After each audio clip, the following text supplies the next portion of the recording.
nasty. Yeah. I mean, I do the same thing at my work, so I can't say anything. Oh, you do? I don't want people wasting my bandwidth. We're going live? Jeez, Yeah. right? All right, are we ready? Yeah. All right. Try number 2.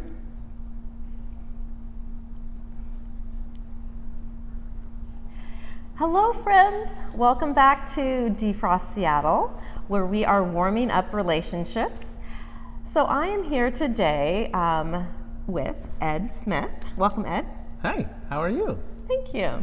And my name is Margaret Elizabeth, and we are going to be talking today about the history of the Seattle Freeze and some tips on how we can warm up our community. Gotta warm up that community. Exactly. So let's talk about the beginning. So Ed, did you know that this Seattle Freeze has been around since the early 1900s? Not until we started doing research. No, I did not. We have done our research, and we are here to tell you guys that this is not a new phenomenon. We have been called the Seattle Freeze. This term first appeared in 1920, so over 100 years ago. And it was by a man named Arthur Priest, and he had written an article in a newspaper in Seattle talking about how we should have a Be Nice to Your Neighbor Day. So that just really was the first indicators that we have an issue here.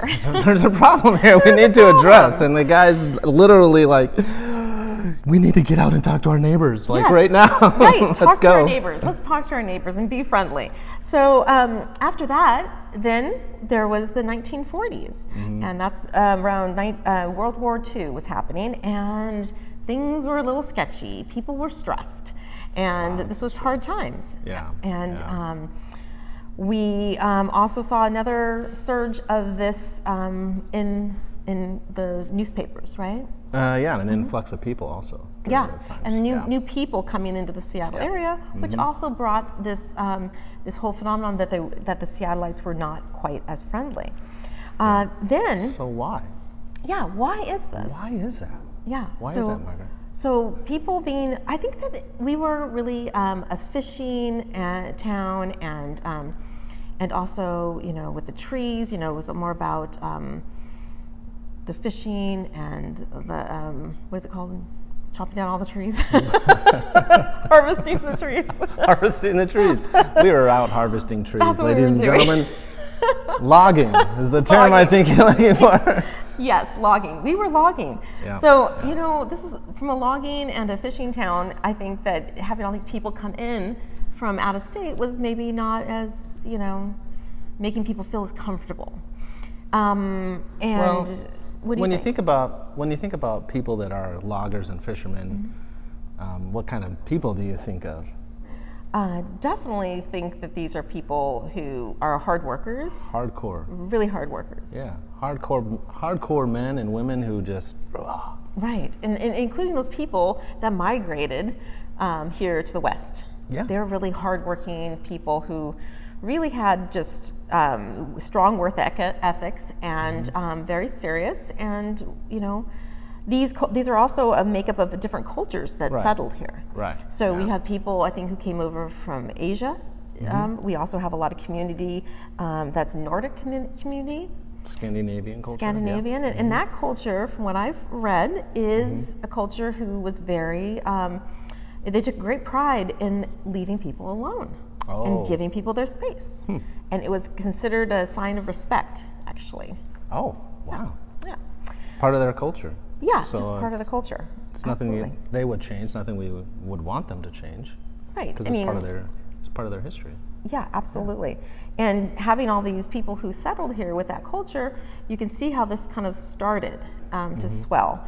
And then I think it was mentioned in the newspaper for the very first time. Was that 2005? Yeah. 2005. It was the first time you saw the term, the Seattle Freeze, in writing, and that was in the Seattle Times. And then you just recently read a new article in the Seattle Times. You want to share about what you learned there? Yeah. So, just a recent article back in 2019. The title of that is Seattle Freeze. Forget about making friends. half of the residents in the state of Washington don't even want to talk to you. So And it's like, they're wow. Wow, they're just right out there Yeah, with it right, on right the Seattle in the Times. face. Yeah, so that you guys, I mean, you know, it It's definitely tough. is something that has been noticeable, you know, Yeah. that there is this culture of being standoffish. You know, when my family came to the Seattle area back in 1979, I was just a young kid, and I remember... I thought you were young. I thought you were 20, 25? Well, 25 and a half, yeah. But when I was a kid, back in, you know, very early 80s, maybe the last part of the 70s, we were driving here in our U-Haul van with our big moving truck and our, you know, our station wagon. And there are people on the freeway that saw our license plate saying California, and they said, go back, and they were just yelling at us. So we got welcomed with this Seattle freeze to this when we were moving here, yeah. So I definitely think it is a thing. Not everybody may have had these experiences, but people who have traveled a lot and been in different parts of the world and come back, they kind of notice. You know, it's not the Southern charm that you might have experienced if you go to Tennessee or, you know, Texas or Georgia. Yeah. With that sweet Southern charm where people make you feel warm and welcomed. Here, you'll receive a little more of a passive-aggressive invite, like for coffee. Like, do you want to go to coffee? Yeah. Great. Yeah, don't call me. I'll call you. It's kind of like, I just read it described as being polite but not friendly. Exactly. I mean, polite. People are polite, and friendly here. We're very polite. But they're just not sincerely. No, they don't really mean that. And you know, I think that sometimes it's the weather too. So the weather can cause this. You know, we've had so many months of overcast where we don't see blue skies, and people kind of hunker down, stay indoors, and kind of stay to their group. Keep to themselves. Yeah, and their family, their cliques, and I think that clickiness is what we've noticed as well in this area. Oh yeah, it makes it hard if you're a transplant from another state.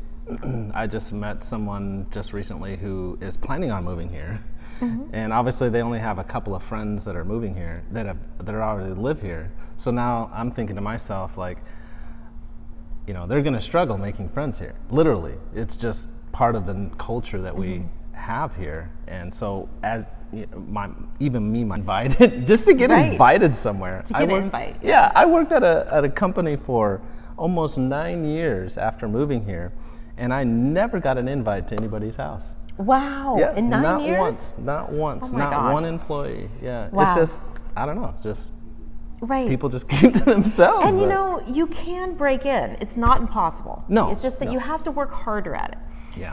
And what I've come to find by asking everyone that comes on the show, we ask them what do they think about the Seattle freeze. And what I've noticed is if people are extreme extroverts, they can overcome this, and you won't notice. Yeah. If people are introverts, you know, they're kind of sitting back waiting to see how people are going to treat them, and they will definitely be the ones to notice this more. That's a really good point. Because they are noticing that they're not being invited out of their introvertness as much as if in an area like, say, you know, I don't know, like one joke was that, oh my gosh, people aren't supposed to talk in elevators. Well, that's definitely something you would think in Seattle. But if you go to an elevator in other major cities, like especially California, you'll find that people are chatty in elevators and, you know, and on subways and on buses. And they just feel like, oh, we should chat. Right. You know, right. and I mean, think about how many times you sit next to someone in an airplane from people from all over, and typically people are talking to you. Yeah. But it definitely seems to be kind of almost a question of, why are you speaking to me? I don't know you, is the response you get in Seattle. That kind of look like, yeah, let's make this as brief as possible, and I'll get back to doing my thing. I literally experienced that flying back from Arizona not too long ago. Really? I sat next to a young lady who was from Texas. Oh, wow. Flying from Texas to Arizona up to here, actually to California. But anyway, very friendly.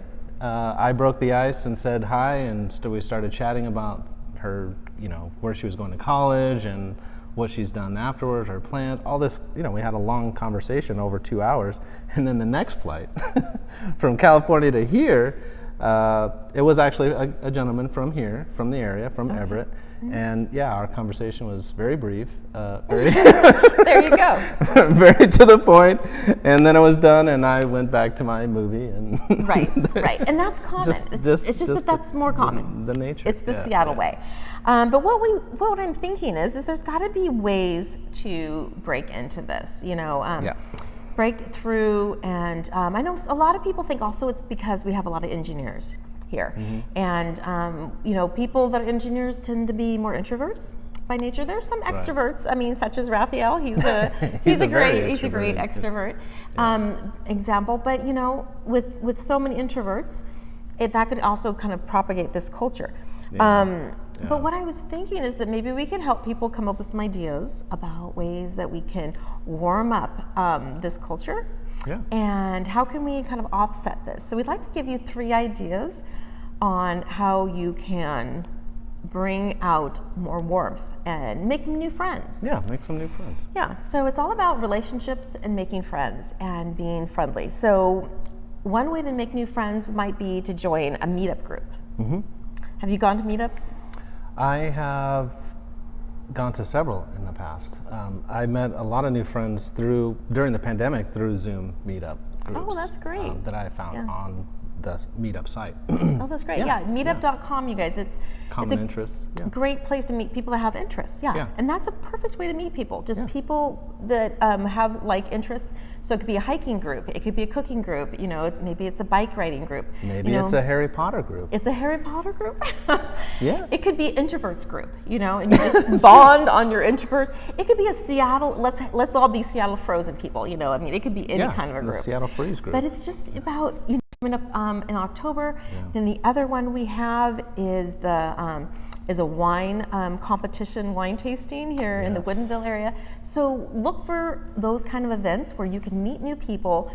It's a great opportunity to just socialize. And if you come to a DeFrost event, one way that we are so different is we make sure that there's nobody left alone sitting by themselves. We collect people together, we get them talking, we get them mixing and socializing. We're good at it. Margaret's very good at it. Yeah, you are not going to be finding someone sitting by themselves at one of our events. So, but events are just amazing. Have you found an event on Eventbrite that was just something fun? Can you think of something fun you've done?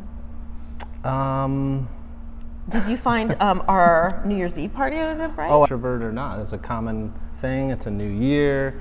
You meet people that are, wanting to celebrate that, ring in the new year, and you don't want to be sitting at home alone. And that's how. And the reason is because you're meeting just nice people.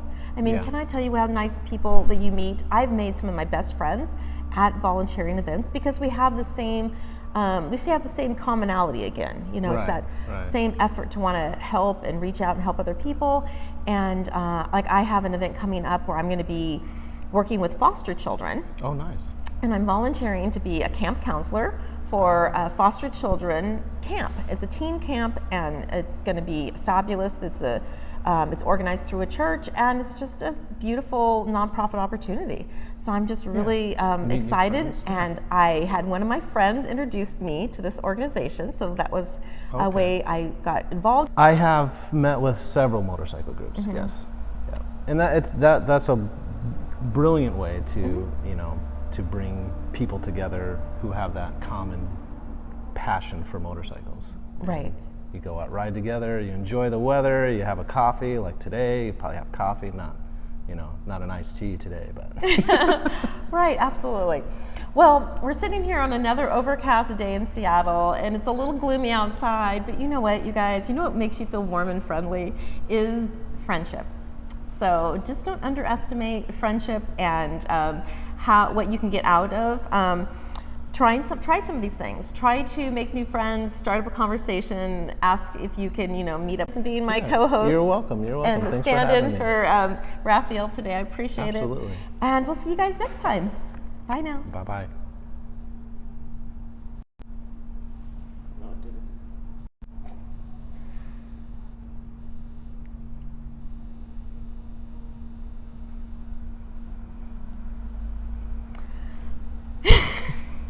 Stop it, it isn't working. We're still live. Live, folks.